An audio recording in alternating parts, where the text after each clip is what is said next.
If I want to make a complaint about something, and it could be anything, am I choosing to have something I need addressed? Or am I just want to make sure I put you in your place and let you know that you're the problem? And if my goal is to let you know that you're the problem, then I'm not trying to actually issue the complaint. My end goal is to let you know that you're the problem. In all of the good times and even the trials, through tears and through laughter, yeah, I know that I'll smile when I think of you. Smile for the things you do. Smile, God gave me you. You are the reason I smile. Yeah. This is Behind Our Smiles Pursuing connection, and finding joy. even in the struggle. Welcome back to another episode of the Behind Our Smiles podcast. We are Joe and Tara Buchanan, and we're so glad that you're here. I'm glad to be here. Yeah, Although me this is too. going to be a tough episode, so here we go. How about this? Maybe not quite tough, but it's going to be deep. Yeah, and it's going to be introspective, and we're going to jump in. I'm okay with that. Yeah, because sometimes you have to have tough episodes. Yeah. Just saying. So one of our favorite segments before we get to that is what makes you smile about your husband or wife. We love that you share that. And you can share that with us through email. It's real simple. Tara, T-A-R-A at behindoursmiles.com, or go to wowgod.com. Click on the Behind Our Smiles little square, and then there's a little microphone on that page. That's right. And you can click that and record with your own voice if you want. But Bill shared today about what makes him smile about his wife, Cindy. Said she is sometimes my biggest critic, but always my strongest ally. Now, this was a short one. I like that when someone can be short and concise, because I think that it's such a great place to get to be able to say, they can be my biggest critic. I mean, they can see what's wrong, but they're always on my side. I think that's a great place to try to get to. But I think for most of us, we start with the biggest critic and we end there. So thank you, first of all, Bill, for sharing that. And that was the other thing I was going to say is you don't often hear someone say, being my biggest critic makes me smile, right? It's pretty awesome. So we do appreciate that, Bill, because that is what we're talking about today, which is criticism. And criticism is one of the 4 horsemen of the apocalypse. Wait a minute, the 4 horsemen, that's like right out of Revelation. So Dr. John and Julie Gottman have done a lot of studies on relationships. In fact, they have like over 50 years of relationship studies. In fact, they have something called the Love Lab, where they literally have like watched couples fight and try to figure out what's going on. Yeah. And they have narrowed down 4 major behavior patterns in marriage that say, this is coming to the end. This is not good. Right. And so they it's call kind of a them, scary topic. Yeah, so they call them the 4 horsemen, and that's exactly what they're talking about, this idea that the horsemen come before the end. Yeah. And one of those horsemen is criticism, which is what we're going to talk about today. And they sometimes have said criticism is like the first horse sometimes. So, and the reason we're bringing it up, not just because we personally have struggled with this, but because it's a red flag to say, hey, the more that this is in your marriage, the more dangerous it is. So I think it's one of those things that we are talking to ourselves about this, saying, hey, how much is criticism, enveloping our marriage that it can just start to damage so many things. So that is our topic we're trying to get to. Yeah, and there are times it can be there and be present without even realizing it's there. So it's good to take stock, right? To kind of take a step back and look at your relationship and ask yourself, is there criticism, and to what degree is there criticism there, and how much damage is it doing? Well, and criticism is more than just saying you're doing something wrong. And I think you can be a biggest critic and say this is what's wrong. But the catch to criticism, especially according to the Gottmans, is attacking your personality or attacking your character. It's like who you are is wrong. Yeah. And so that's where criticism becomes so damaging. Not so much like, your shirt doesn't match your pants. That could be considered critical. But you are a bad person for not having your pants and shirt match. So it's that extra level of dig that makes it so damaging. In fact, here's a quote from them. Criticizing your partner is different than offering a critique or voicing a complaint. The latter two are about specific issues, whereas the former is about an attack. Ad hominem attack, right. Which means to the man. It is an attack on your partner at the core of their character. In effect, you are dismantling their whole being when you criticize. And that sums up really well what you just said. It's not an attack on a specific issue. It's an attack on us as people. And the way this often shows up in relationships and our relationship as well. You always and you never. Yeah. And because this idea of going, this is who you are. Not like, Right. hey, this morning when you did this, it's you always are this way. You will never be different, or you never, it's that whole, what we call characterizing somebody as bad versus going, your actions are bad. And obviously, not only have we said those words to each other, but we've received them, and they aren't received well either, because it does come across as a critique of who I am as a person. Well, and most of the time, I would say nearly all the time, it's not true. So when you're saying you always, or I'm saying you never, or you always, it's not true that you always do that. It's just that's where I'm at in this moment of frustration. Because you see it as a personality issue, Right. as a this, but receiving that is so damaging to the person receiving it. And so, Joe, with our experience with criticism, and again, I think we both have plenty of experience in criticism, I didn't grow up in a household of extreme criticism. I don't feel like that was a huge part of my family dynamic or social circles. But I know for you, you probably have a more personal relationship with that idea of criticism. How did that feel for you with being? Oh, with growing up? Yeah, with growing up. Yeah, What that it was look or feel very, very painful. It was very damaging. You felt like you could never do anything wrong, do anything right. And it really did attack the very essence of who I was. I grew up believing I wasn't good enough. There was something wrong with me. I was the problem. I was less than worth worth nothing. Instead of I made mistakes along the way, or I made decisions that weren't great or whatever. That behavior.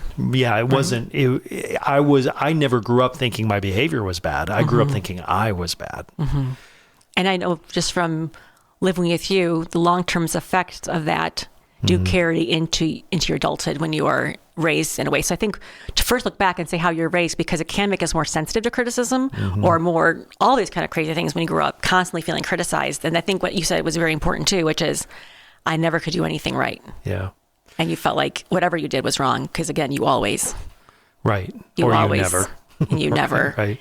And so in our marriage, and this is I'm speaking freely, I feel like you were a tad bit more sensitive to criticism. Is that true?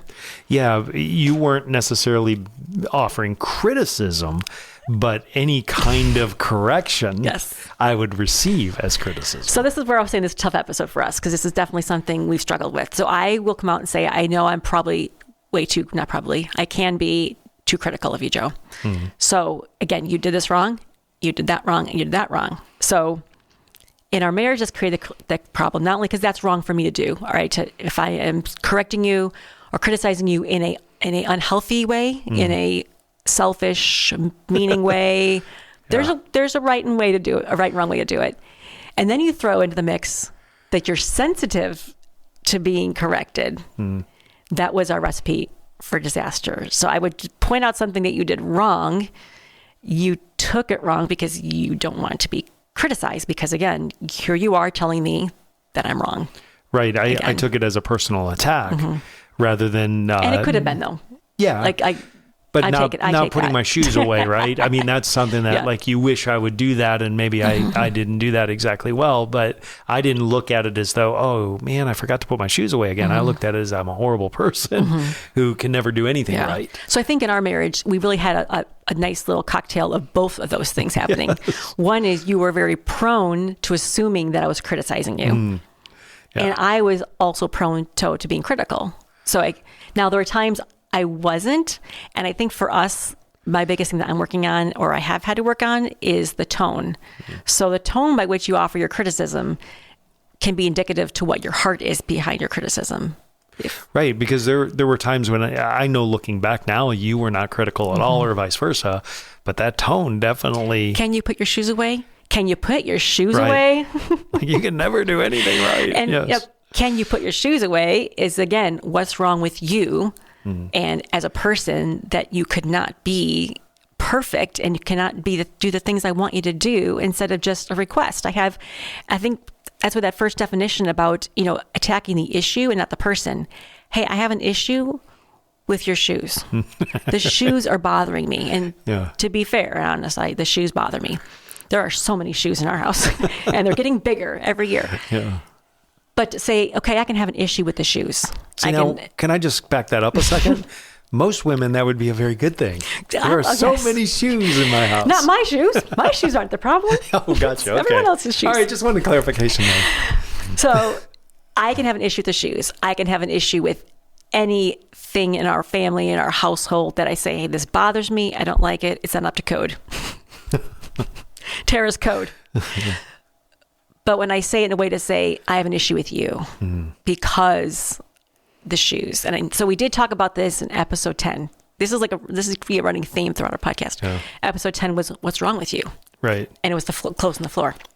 Yeah. And the clothes were on the floor. And that I have an issue with that. I didn't like it. But instead of saying, I don't like the clothes on the floor, it's like, what's wrong with you that you can't put your clothes on the floor? In that same episode, we talked about what the things that annoy you about me, which I know there's a nice little list that there if I had to, which is like my level of ability to keep the dishes clean. Mm-hmm. But there was a sensitive issue because I felt like you were saying, what's wrong with you, right? And it was a personal attack. Like there's something wrong with me that I couldn't live up to your standard of whatever you thought was correct as well. Well, I kind of like that we were living on this side of you always being critical and not addressing anything from my end. That was a lot of fun. No, I know that. No, I can also, I definitely struggle with it as well. And really where I struggled and, going back to episode 2, that won't work, right? You would have a great idea and I immediately would be critical of that idea before you were even finished talking about the idea. I was already telling you that won't work.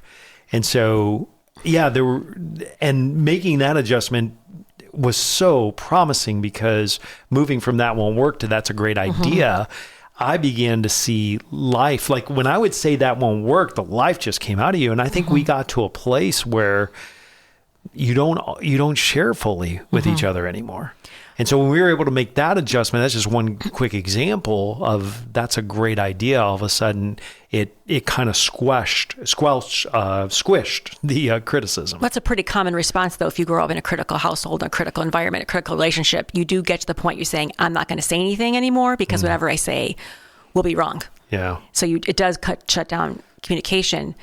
But besides just saying again, it's a bad idea or my feelings are hurt, you didn't like my idea, which we still struggle with that. The idea of going, something's wrong with me.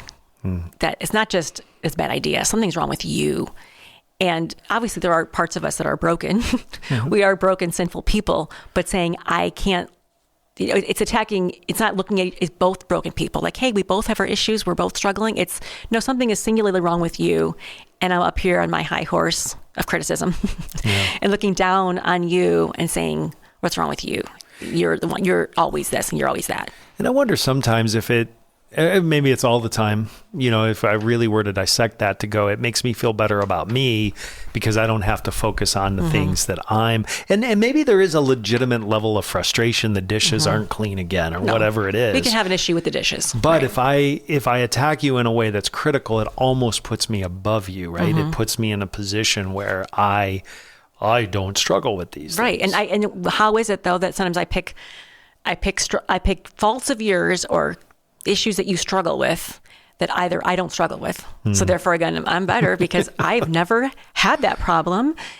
Or I pick issues that I also struggle with, but I don't want to face the fact that, okay, I also struggle with that too. And it's easier to say that you struggle with that, but not me. Boy, that sounds like something right out of the Bible, doesn't it? Yeah, it's our classic Matthew speck in the 7, log. right? Matthew 7, talking about the speck in our own eye, or the log in our own eye, rather, and the speck in someone else's. Do not judge so that you will not be judged. For in the way you judge, you will be judged. And by your standard of measure, it will be measured to you. I remember when I read that verse after marriage, and it really kind of hit me what that was saying. It was like I had the hair on the back of my neck stood on end, like, whoa, why do you look at the speck in your brother's eye or your spouse's eye, but you do not notice the log in your own eye? Or how can you say to your brother, let me take the speck out of your own eye, and behold, there's a log in your eye? You hypocrite, right? First, take the log out of your own eye, and then you will see clearly to take the speck out of your brother's eye. That's Matthew 7 if you want to check it out. But it's a very sobering Well, and I think what's interesting is the key, Chapter. and we talk about criticism. Again, we're not saying you cannot be critical or correct or point out a wrongdoing or point out an issue. It really is the heart, because even in this thing, it's not even saying you shouldn't address the speck in your brother's eye. It's not saying you can't address it. It's saying first, you may have some blind spots of your own, and you're not going to be able to see that speck clearly if you don't first say, I got to look inward before I start attacking, addressing the other person. So how do we, and you and I have learned to do this a little better. I think it's something we'll be working on all the way through the end of our marriage. But how do you have a legitimate complaint, right? You have something that legitimately needs to change. You have an issue. How do you share that without being critical? Because, and I think this takes a muscle we have to work, right? It takes time and it takes energy and intentionality, because the easy route is to go to criticism. Well, so the Gottmans, they had the 4 horsemen, and they said the first of these was criticism. They do have for like the antidote, like, okay, what's the opposite? What helps shoo that horse away? And so they're saying big thing is like how you start the conversation and starting with your I statements and your feeling statements and expressing a need versus a personal attack. And again, sometimes I personally attack you, Joe, and I know I do. It comes right out of my mouth like that horseman, just like, blah, blah, blah, blah. And I don't even realize it till you kind of give me that look. And like, honey, you're attacking me. And sometimes you'll just say, hon, why are you like talking to me like that, as if I am a bad person versus expressing a need. Honey, this is the 5th time I've tripped on the shoes and it's bothering me, versus what kind of person could do that? So how you start up a conversation. And again, that's where I think for me, it always is a heart issue. So if I want to make a complaint about something, and it could be anything, am I choosing to have something I need addressed? Or am I just want to make sure I put you in your place and let you know that you're the problem? And if my goal is to let you know that you're the problem, then I'm not trying to actually issue the complaint. My end goal is to let you know that you're the problem. Versus, and we could save a lot of time by just saying that. The end goal is to solve the problem. The end goal is I have a problem, let's solve the problem. But a lot of times my end goal is to say, honey, you are the problem. And if I'm saying that, that's not. And in essence, that's exactly what we're saying to each other. We try to find flowery ways to say it, or maybe not so flowery, but we try to disguise it in you're doing this wrong, or you're really causing me pain or suffering because the shoes are in the wrong spot or whatever it is. But wouldn't it be easier just to say, you are a bad person. You're really frustrating me. If we just said the exact words we were thinking. Boy, that would be really damaging. We understand that's a personal attack. And it's sad that this does happen in marriages, in the marriage where we're supposed to be the most loving and the most caring for each other, that we feel. But again, the personal attacks from someone we love does hurt more. If if the stranger looks at me and kind of says, I think you're a bad person, or the person on the internet says that, you kind of can sort of maybe move on and try to like block that from your head, even though it still hurts you. But when I heard it phrased that way, that was like, convicting to me, going, am I trying to like solve, am I having an issue I'm solving, or do I just want Joe to know that he is the problem? Yeah. And I really like what they said, is that having a complaint is not a problem. Having a complaint doesn't make you wrong or make, or, in and of itself cause damage in your marriage. What you have to be able to do is complain without blame. So I've got to be able to say I haven't, and it's back to that. If I take the easy route, I'm just going to blame you. And sometimes it is your fault. I have to somehow figure out, it is, sometimes it is your fault, and sometimes it's my fault. Like I am the problem. I'll own that. Like sometimes our own attitudes and our own ways of thinking and our own words are a problem. Like we have to own that. Okay, what I said to you and how I said it to you. For example, if I yell at you and be critical to you, and then suddenly you have a problem with me, and then you reverse it back and say, Tara, you're the problem. And I go, yeah, I am the problem. But it doesn't mean like at my core of my being, right? That's not taking off our image, take our identity as a child of God, as loved and valued at our core, versus ripping that person's sense of self down. It doesn't mean we don't have problems and attitudes that are problematic. I'm owning that, but not to still say, hey, your words, you're hurting me. The way you're speaking to me is hurtful. Well, and I really appreciate versus you just suck. I don't know. Right. The adjustments that you've made over our marriage. And I think we both work harder at this. Instead of saying, why didn't you put the shoes away? Or why can you never put the shoes away? Right. Or you always, or you never. You come to me and say, I have a problem. And there's a part of me that right away when I hear those words, I know, okay, I've done and I may say to you, okay, what did I do this time? It's just funny, but the more that I'm receptive to not making you feel uncomfortable in that moment where you can freely express, I have a problem and I'm hoping you can help me solve it. All of a sudden it puts us both on the same page. Problem and you solving. Go, do your shoes have to be there? Is there anything that we can do to help get your shoes so I'm not tripping over them or they're not all stacked up by the back door or whatever the situation is? And that has been hugely helpful for you. And hopefully I lead in that way as well to just say, hey, I have a problem here. And sometimes it's rising above our frustration because if you've just tripped over the shoes, it's very difficult. And we understand that. It's very difficult to say, I have a problem because when you trip over the shoes and it's the 88th time and we've had that conversation over and over and over, it's really easy to go, you never do that. Right? But again, when we come at each other with the spirit of criticism and says, you are the problem, it does not encourage either of us to want to problem solve together. Right. Then we just retreat to our corners and say, no, you're the problem. No, you're the problem. You're the problem. You're the problem. So that is something we are actively working on. I think if we rewind our marriage back, however many years you want to count it, I would say criticism ran a lot more rampant and not realizing the damage it was doing. That's right. I don't even think we realized that it was running so free. And again, I think it really is, I think, a heart job that God has to work in your heart to expose those things, to say, because otherwise you're like, okay, I was just telling him this. I was just, I was just telling him this and saying it was, anybody can see that, he's the problem. You justify in your head and you realize, no, where was my heart? And I'm going, my heart was to let him know that he's the problem. And then you realize, wait a minute, but is he the problem or is the behavior the problem? Is the attitude the problem?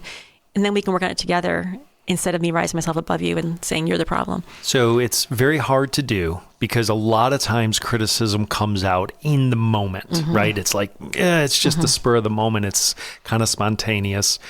But one of the questions that they suggest to ask is, what emotions am I feeling? And what do I need from my partner? And if I can answer those two questions before I address you, it changes the whole perspective. And there's a vulnerability there. Yeah. And that's why we don't generally do it, because we don't want to be vulnerable with exactly what emotions we're feeling or telling someone exactly what we need. Because if you tell someone what you need, you may or may not get it back. It's, and a personal attack is like a safer place to be. It is self-protection. Okay. It's easier just to attack than deal with our own feelings and emotions about this. And, think about criticism, again, as a horseman, and in the way we're talking about it, it's very dangerous. But of course, it's not saying we can't ever be critical or again, spot a wrongdoing. Right. And so I think even when we've been doing this podcast, Joe, we've been having to work together on a project. We have had to be critical of each other quite a bit. And in the beginning, it was a little difficult. Like, Joe, you said that wrong. That's not, we do that. And you tell me, Tara, you said those things to me, babe, you're doing it this way. Try this angle. Your tone's coming out weird. And I can sometimes be personally offended, like, what? I didn't do it right. But I know that we are in such a better place now that you are literally saying, hey, I'm being critical of you, but I'm your strongest ally. Like Bill said in the beginning, that I know you're saying, hey, babe, I want you to sound good. I want you to look good. I want this podcast to come out good. I'm not trying to tell you that you're no good, period. Right. And I think I'm going to clarify just a little bit, because when I am critical of you, that creates bigger issues. It becomes harder to record the podcast and all this. We do have to be able to take criticism. But when we're critical of the product, when we're critical of what we're trying to accomplish with the product, that's where the critic aspect comes in. But it's personal. It is. I mean, if you're saying, honey, your voice sounds funny, and our voices all sound funny at some point. Well, to us, our voices all sound funny. But I'm not the best speaker all the time. But as we've changed the tone and not feeling it's a personal attack, and I think, Joe, you've built enough trust in me to know I know you're not personally attacking me. You're not saying, Tara, you're the problem. You're saying, hey, let's critique this aspect of what we're doing. And I can take that critique and be better because I know you're my ally. But in the years that I didn't feel like you were my ally, that any critique you gave me of this is how you're doing it wrong, this is what you're saying wrong, I didn't want to hear it at all. So I think we have to coach our critique and coach our criticism in complete and total, I am your ally and I am 100% on your side and not attacking you. And if your marriage has a lot of criticism in it, it's going to take some time. It took us some time for you to learn to trust me as your ally. If there's an atmosphere of criticism, no matter how hard I try to be your ally, I've got to work on that first. Otherwise, it's still going to come across as being critical. Like, for example, even with you. So a couple times when you get dressed in the morning, okay, and you have an outfit choice. You're going to go there. And I may be critical of that and go, oh, hon, that doesn't go together.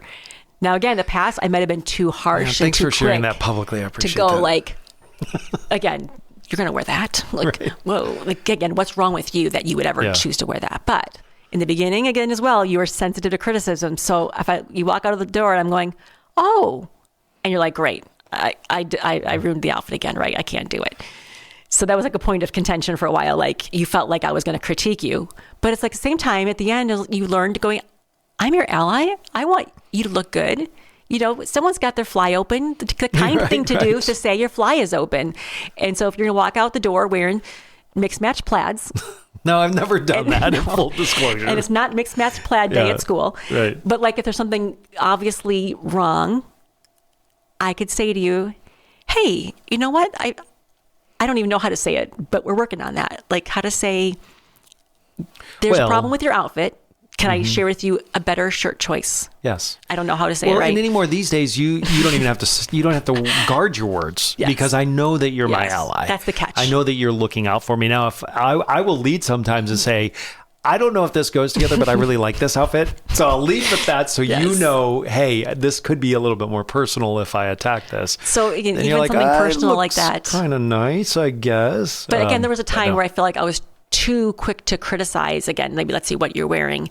And not just because it wasn't my preference, but again, something about going, you are a bad person for choosing to wear that, or something's wrong with you that you'd pick that, and not making it so personal, and just saying, okay, if you don't have the same eye for fashion, if you don't, it's like if your husband's colorblind, well, you have to give him a break. Like you can't see it. So I'm your biggest ally. I want you to look good. I want you to feel good. I want you to feel good about who you are. I want you to walk out the door feeling like $100 or $1 million. I appreciate that. It does remind me of Proverbs 15:1. A gentle answer turns away wrath. And we've seen that in our own marriage, but a harsh word can stir up anger. And it really does, because it puts you on the defense. You're right away defensive. One of the things that I really appreciate what the Dr. Gottman, what they found in their research, they did some research. Lots of research. And what they discovered was what you said earlier. Exactly. The way a conversation starts determines the outcome of that conversation with 96% accuracy. How you start the conversation. So 1 is the word you use, 2 is the tone you use, and 3 is where your heart is really at. And you can fake it to some degree. You can say the right words and say the right tone.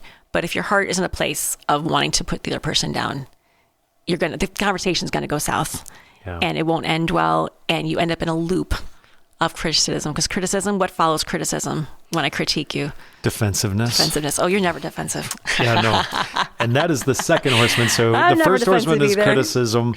And here's a great question to ask if you're struggling with criticism, or you want to just get it out of your marriage completely. Ask this question: when you're about to address your spouse on something you are feeling critical about, what emotions do you feel? And what do you need from your partner? And I'd add too, what do I want to communicate to my partner? Well, what do I want my spouse to hear me say? I'm for you.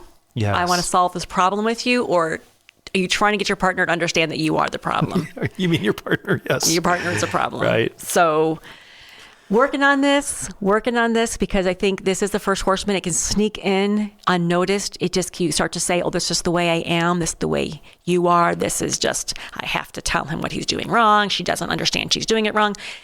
It just has to be guarded against at all costs. What's interesting is we unpack the 4 horsemen, you're going to see a domino effect because with less criticism comes less defensiveness. And defensiveness is the second horseman. We're going to talk about that next week. We're going to put some resources in the show notes so that you can do more study if you'd like. Would love to hear from you. Maybe you've got questions about things that we just talked about, or you've got something you want to add to it. The email address is really easy. It's Tara, T-A-R-A, @behindaoursmiles.com. You did that all wrong, Joe. You did it all wrong. All right. You never get While that part we work right this either. out, I am so glad you joined us, and I don't know what's wrong with you. We will see you again next week.